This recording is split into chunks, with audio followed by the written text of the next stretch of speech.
Guys are doing fine. तो आज का ब्लॉग हम स्टार्ट करते हैं रात को 9 बजे और अब हम जा रहे हैं बाज़ार। अगर आप लोगों ने मेरा पिछला ब्लॉग देखा तो आप लोगों को पता होगा कि मैंने वो वहाँ पर एंड किया था और ये यहाँ से शुरू कर रही हूँ। तो अब हम लोग जा रहे हैं बाज़ार क्योंकि मैंने अभी तक ईद का सूट लिया है ना, महाम ने अभी तक ईद का सूट लिया है। जूते शूते तो हमने बिल्कुल भी नहीं लिए हैं and we have too much things to do. तो लेट्स गो टू बाज़ार। मम्मा का पर्स और dupatta to match the suit. Let's go. मेरी इनकी शक्ल है। मम्मा पापा तो बात दिखा रहे हैं।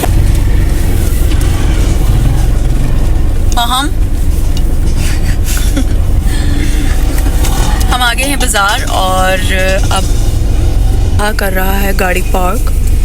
मुझे भी बैग करना चला। क्यों? अस्तगफिरुल्लाह। Let's go. बाज़ार में हमारी सबसे पहली डेस्टिनेशन थी पठानों की शॉप क्योंकि मुझे प्रिंटेड में सूट लेना था जो कि आजकल बहुत ज़्यादा इन था। तो यहाँ पर रोल्स में बड़े ही प्यारे प्यारे प्रिंट्स लगे होते हैं और मुझे पहली नज़र में पसंद आया ये वाला सूट। मैंने इसको डन करवाया और हम लोग चल पड़े अपनी नेक्स्ट डेस्टिनेशन की तरफ। जाते जाते रास्ते में मिले हमें हमारे छोटे नाना बू यानी मम्मा के मामू। इनके साथ कुछ बातें की और फिर हम लोग निकल पड़े अपनी अगली डेस्टिनेशन की तरफ जो कि थी कपड़ों की मैचिंग। क्योंकि मेरे पास एक दुपट्टा था जिसके साथ मैंने एक शर्ट को पूरे सूट को मैच करना था और उस सूट को हम लोगों ने मैच किया और बहुत ही तगो-दो के बाद बेचारे भाई ने इतनी हेल्प की हम लोगों ने इनसे बहुत ज़्यादा मेहनत करवाई। उसके बाद मुझे एक सूट अच्छा लगा। फिर मेरा प्लान था एक फुल ब्लैक सूट बनवाने का क्योंकि लड़की हो और उसके पास पूरा ब्लैक सूट हो ऐसा तो हो ही नहीं सकता। पहले पूरा ब्लैक सूट ना हो ऐसा तो हो ही नहीं सकता। फिर हमने अपना सूट करवाया और ऐसा कैसे हो सकता है कि हम औरतों को कहीं पर पोने नज़र आए और हम ना लें। फिर हमने म्यूचुअल अंडरस्टैंडिंग के साथ यहाँ से कुछ पोने जो थे वो सिलेक्ट किए और इनको करवाया डन। साथ हम लोगों ने करवाया बिल और हम लोग निकल पड़े अपनी अगली डेस्टिनेशन की तरफ जो कि थी ये कॉस्मेटिक्स की शॉप। क्योंकि मैं हमेशा यहाँ से अपने लूज़ पाउडर्स लेती हूँ और वो लिए और यहाँ पे मम्मा को ये वाला नेल पेंट अच्छा लगा था और महाम उनको ट्राई करवा रही थी। फिर साथ ही मम्मा ने मुझे बोला कि ये कुछ शेड्स हैं पर्पल और पिंक के, ये ट्राई करो अपने सब हाथों के ऊपर अपने नेल्स के ऊपर। और फिर यहाँ पे हम लोगों को इसमें से 2 शेड्स अच्छे लगे थे, हम लोगों ने इनको भी डन करवाया। अम्मा को मैंने 2 लिपस्टिक्स लेके दी। यहाँ से हम लोगों ने अपनी शॉपिंग को डन किया और जब हम बाहर निकले तो बेवकूफ़ों की तरह बस महाम को जहाँ ये ज्वेलरी नज़र आती थी वहाँ खड़ी हो जाती थी। यहाँ से मैं इसको घसीटी करके निकली हूँ।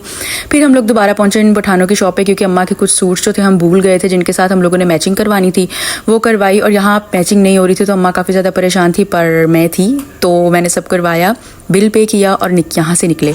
जब हम यहाँ से बाहर निकले तो वहाँ पर काफ़ी ज़्यादा रश हुआ था और बहुत ज़्यादा लड़ाई हो रही थी। लोगों से पूछने पर हमें पता चला कि किसी आदमी के सामने उसकी बाइक के सामने किसी पठान का बच्चा आ गया तो वो लोग उसको मार रहे थे। आई गेस कि ऐसा कोई मसला चल रहा था और हम लोग बहुत ज़्यादा डर गए थे क्योंकि जहाँ पे ज़्यादा लड़ाई हो और क्राउड हो ना वहाँ पे वैसे मेरी जान निकलना शुरू हो जाती है। मैंने ये हल्की फुल्की सी छुपते वीडियो बनाई है और हम लोग गए हैं गाड़ी के पास। वहाँ तलहा नहीं था, हमने तलहा को ढूंढा है और लेके हम लोग निकले हैं। वहाँ पे रास्ते में तलहा ने हम लोगों को जूस पिलाया, हम सब ने जूस पिया और उसके बाद हम लोग मेडिकल स्टोर पे रुके क्योंकि टॉम की कुछ मेडिसिन्स लेनी थी तो तलहा मेडिसिन्स लेने के लिए चला गया। अच्छा, हम लोगों को यहाँ पर ये मिनी वैन नज़र आई और माँ हमने इसको नेम दिया है प्रीमियम किडनैपिंग वैन। इतने प्यार से उसका दरवाजा बंद हुआ है ना यार। अगर ऐसी वैन में कोई उठाने आए तो वैसे कोई मसला तो नहीं है। आराम से चलाऊंगा। काफी लग्जरी किडनैपिंग कही जाएगी। मेरा दिल कर रहा है और मम्मा किसी कह रही हैया करो, मम्मा किसी कह हैया। एक सेकंड रुकना, मैं तो क्या कह रही हैया को हाथ मारो। मैं तो बैठ जाऊँ। हैया हाथ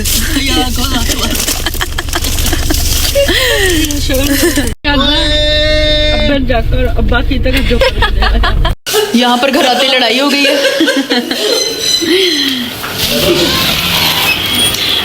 अस्सलामुअलैकुम, अस्सलामुअलैकुम, अस्सलामुअलैकुम। यहाँ पर जब हम लोग घर वापस आए हैं तो जब मेरे रूम में आए तो टॉम की तबीयत काफ़ी ज़्यादा ख़राब थी तो हम लोग उसको लेकर डॉक्टर के पास भागे हैं। बट शायद अल्लाह ताला को यही मंजूर था, तबीयत ज़्यादा ख़राब होने की वजह से उसकी डेथ होगी और यही वजह थी कि मैं भी कुछ दिनों से व्लॉग्स नहीं बना रही थी।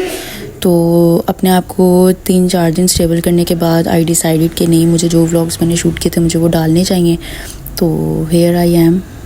और इसी के साथ मैं आज का व्लॉग यहीं पे ख़त्म करती हूँ because I don't have enough energy to speak about it. और मिलते हैं नेक्स्ट व्लॉग में इंशाल्लाह। तो बस दुआओं में याद रखिएगा। अल्लाह हाफ़िज़।